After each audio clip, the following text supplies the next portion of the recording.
Welcome to the podcast. As usual, I am your host, Esther Kalenzi, and I'm so glad that you could join me once again. Today, I would like us to talk about giving people their flowers. And I mean this both literally and figuratively. I was just generally thinking about flowers, like actual flowers. I do love flowers, and I seemed to take it for granted that this is something that the women in my life have experienced in one way or another. Until one day I was speaking to a friend of mine, let me call her Rachel, and then she just said in passing, I've never received flowers. And it was so surprising to me because I was thinking to myself, that's something that can easily be fixed.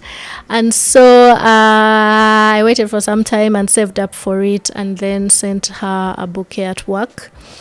And she said everyone at work was asking about who the man in her life was and who was sending her these flowers. And she didn't even wait to look at the card.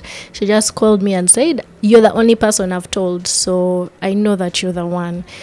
And just knowing that this was opening up the start for so many more to come made me happy, because now she could get her own flowers and she could also experience the joy of just minding your own business. Sometimes you're not, it's like a birthday or an anniversary, but I genuinely believe like the best gifts come when there's really no special occasion, and it's just because I love you, just because I thought of you. And then recently, another friend of mine who has bought me countless bouquets, and I never ever thought to sit and ask her if she actually likes flowers. We'll call this one Kathy. And on her birthday, I got her a bouquet, and I didn't even think about it. We had a meal, went on about our lives, until she reached out later and told me how she had never gotten them, how she loved them really. She really loved them, and how she wasn't going to get rid of them. So even when they got dry, she kept sending me updates, and finally she said, maybe I'm going to dry them after this. And it's something that meant a lot to her, yet for me in the moment it was just, I do this for my friends, I just want to do this for you. And it got me thinking about how we take things for granted, especially with the people in our lives who we already get to experience. So maybe it's a family member, maybe it's a partner, maybe it's a friend. We think they're going to be there forever, or in the moment we think that way, and we act accordingly. So we don't take the time to let them know exactly how much they mean to us. And even when we do, we think maybe they're probably used to listening to this. They hear it all the time. I want to encourage you to act as if they don't. Act as if they don't know. Act as if they don't know how much you love them, how much you appreciate them, so that every small gesture is an opportunity for you to actually let them know, to actually celebrate them. Of course, maybe daily is not going to be possible, but as often as you possibly can. You don't know what that person is going through on a particular day, or how much these words are going to mean to them, or even the actions in themselves.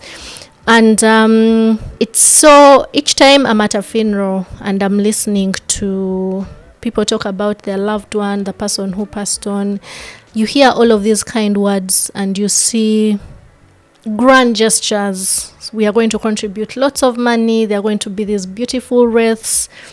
And I think to myself, did they actually hear all of this when they were alive to hear it?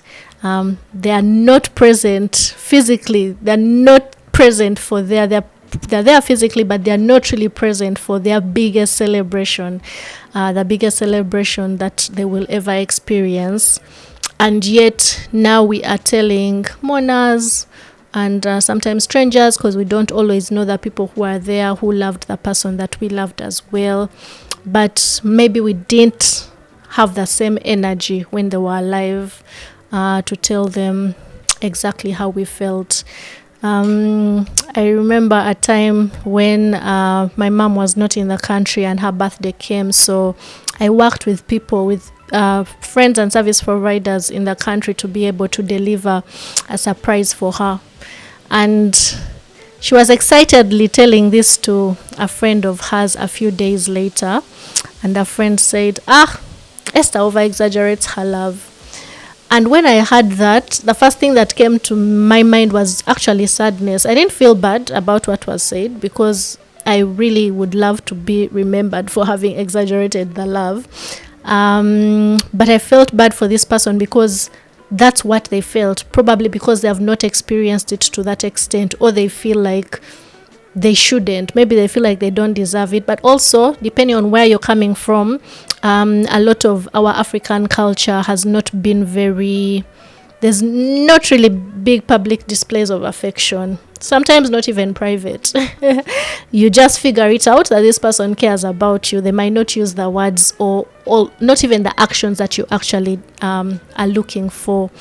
And so I just want to encourage you this week. Let's start with something small this week, that you find someone to give flowers. They could be literal flowers or it could be in form of words. For some people it's chocolate, some people enjoy quality time, some people enjoy like action, some people love gifts.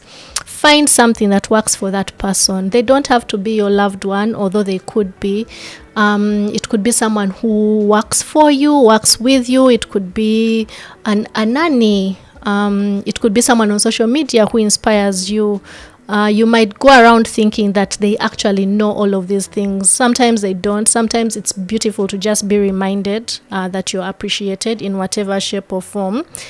And let's work towards making it a culture. Yeah, send the long essays, send the long voice notes, make the phone call just to say you're thinking about someone or you're grateful for something they did. At the end of our lives, I feel that there's often lots of regret, and some of it is not in our control, but something like letting the people we love know and showing it to them, I feel is something that's really, really in our control, for us to ensure that they never doubt how we feel about them, and they never feel like they have not received their flowers. So if you can't do it this week, and then the next week and the week after that, I encourage you. And if you like flowers, literally or not, get them for yourself as well. Send a note telling yourself, I love you, I'm proud of you. And whether you do it for yourself or someone else, I know that it will fulfill you in ways that you may not even have thought of. Yeah, that's what's been on my mind, and I thought I would share it with you. Let me know if you do send those flowers or receive them. I would love to hear from you. Be sure to comment, slide in my DMs, send an email that I will share, and just spread the love. I feel like life is too short for us not to fill it with all the color and the joy and the love that we possibly can give. Yeah.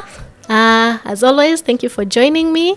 I encourage you to continue to be kind and do good. If you'd like to support this podcast, then you can support the work that I do. A lot of the stories come from there anyways, and my experiences and journey.